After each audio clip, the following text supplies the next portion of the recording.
Welcome to Tasting with Mike and Matt. I'm Mike Veach, and this is my partner in crime, Matt Kohorst. Howdy.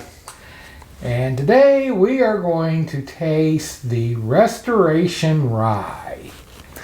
This is their second batch of the Restoration Rye. It's a little different from the first one. Is this the same time frame? Like batch 1, batch 2? Yeah. Released at the same time or like? Well, this is a year later, basically. Gotcha. Okay. And this is a rye whiskey that is 3.5 years old. And this is the whiskey that was being made at Castle&Key. Okay. 3.5 years ago. That's about the time that Marianne Eves left them. About 3 years ago, I guess it was. So she probably had a hand in the distillation of this, but not the aging of it. Okay. Now Castle&Key, before this, they were putting out like... Well, before this, they were making gins. Gins, which they're particularly pretty good, right? Yeah, the gins they got some really good gins. I'll give Marianne Eves heads up kudos for making good gin. This rye is really good.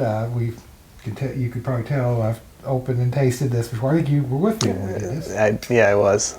And it's a good, decent product and everything. But like I said, she was there with the distillation, but I'm not sure she was there for much of the maturation choices that were made.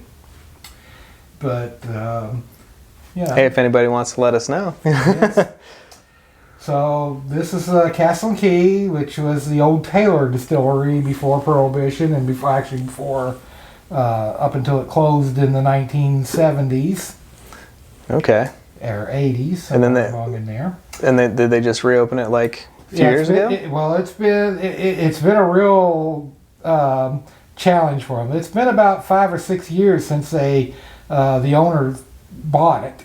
And from what I've just heard the other day, that Will Arvin bought out his partner Wes, so he is the sole owner there now. Okay. And it took a long time to do it because it was in a really bad shape. It was a muddy pit. Oh, really? I am impressed that they were able to do it to get it back open. But they have done it, and it's a very nice place to visit. Great tour. Their gift shop is kind of what, as Rosemary calls it, urban decay, because they kept like the old boilers. Oh, okay. And that's everything in there. So, you get to get an idea of what it was like before they came in and redid things. So, that's cool. I always like seeing that kind of stuff. Yeah. So this is a rye whiskey. It's a pretty interesting shaped bottle, I'd say. Yeah, I mean, I think the packaging is nice. Yeah. They've done a good job with that.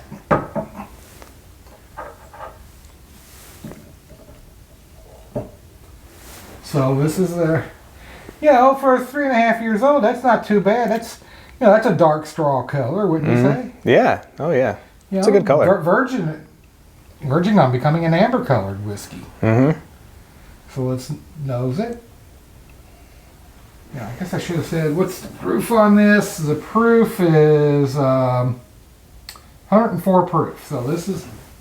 Do you think this is like... I think this is bottle proof, or barrel proof. Barrel proof. So, they got a low barrel entry proof. That's one reason why it's got such a great color. And a great nose. Immediately get the ryegrass. Yeah, you get a lot of ryegrass, a little bit of vanilla, caramel.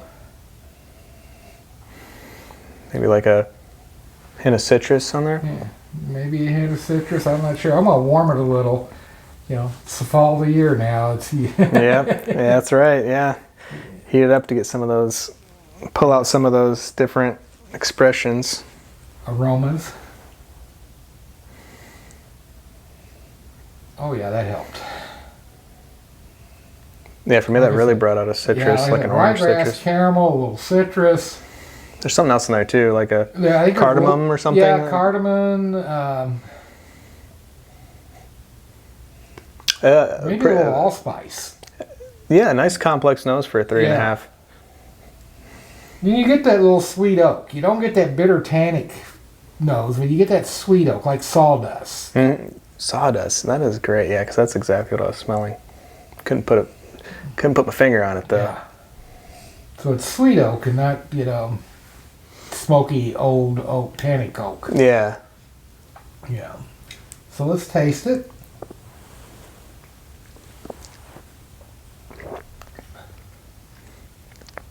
A lot of vanilla. A lot of vanilla. A lot of ryegrass. A lot of ryegrass. And definitely, I think it's cardamom on the spice. It's kind of like I'm not getting the fruit as much. I'm not getting a citrus fruit. Maybe more of a... Well, you get the citrus is what I get out of the cardamom. Cardamon's got that little bit of a lemon zest type flavor to it. And I think it's the spice there. Yeah, it does have a nice little spice to it right in the back. I am getting some fruit, though, but to me, it's more like a peach. Okay. I mean, it's in the background. It's behind the spice.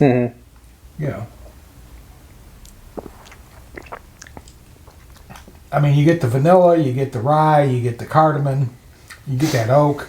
And then, particularly as it's going into the finish, I'm getting a little bit of like a peach. Little peach, yeah.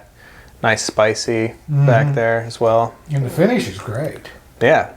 A lot of that sweet oak and then a lot of that baking spices. Right. Cardamom, maybe a little allspice. I would throw a little allspice in there too. So I'm getting a little, allspice has got that kind of a nutmeg cinnamon. Yeah, it's punching right there in the finish. And you're getting a little hints of each of those in there. So I think it's probably allspice. All right. So let's try it for cranberry, dried cranberry, and see what it does.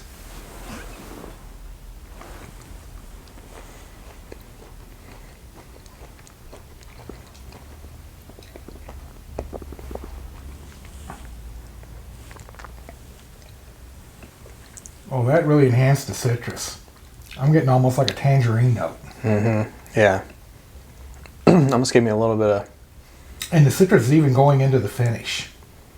Yeah, A little bit of a lingering tangerine note in the finish with that spice and that oak. Right, yeah. I mean, that's a tasty... Yeah. That's a tasty sip there. That makes it very fruity. Yeah. Spicy, fruity. What are those like... They're older candies and they're kind of gummy, but they like kind of mint droppy thing.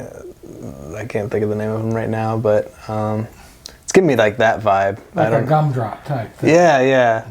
There was a specific type. I can't think of it right now. But yeah, I always like those. And like the orange slices. Right. Candy, yeah. Yep. That's what I'm getting, like that orange slice. Well, let's try it with the pecan and see what it does.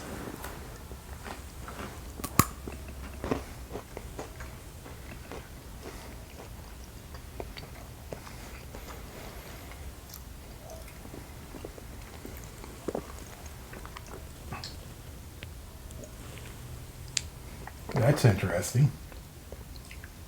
That fruit almost becomes like a date.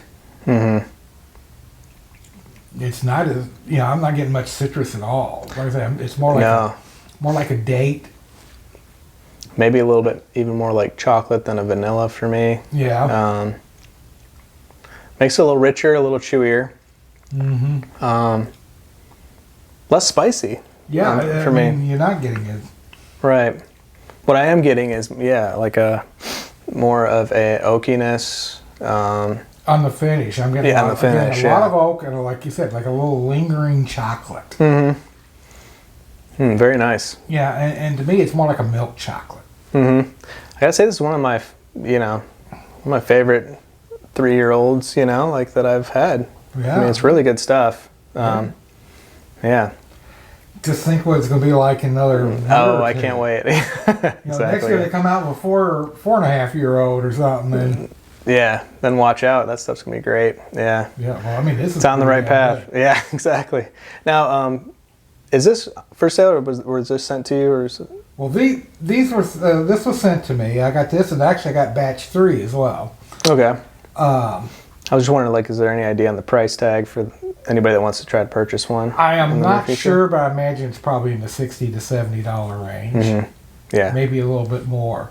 I mean, they are an artisan distillery. Right. You know, they haven't got the quantity. You know, they don't have that the ability of you know, the price being, you know, the economy of a quantity. When you make a lot, you can charge less. Right. Yeah. I'd say worth it for a good $60 price point. Yeah. Yeah, good whiskey. So here's the Castle&Key. Will Arvin, you're doing a great job out there. Yeah. Cheers. Cheers.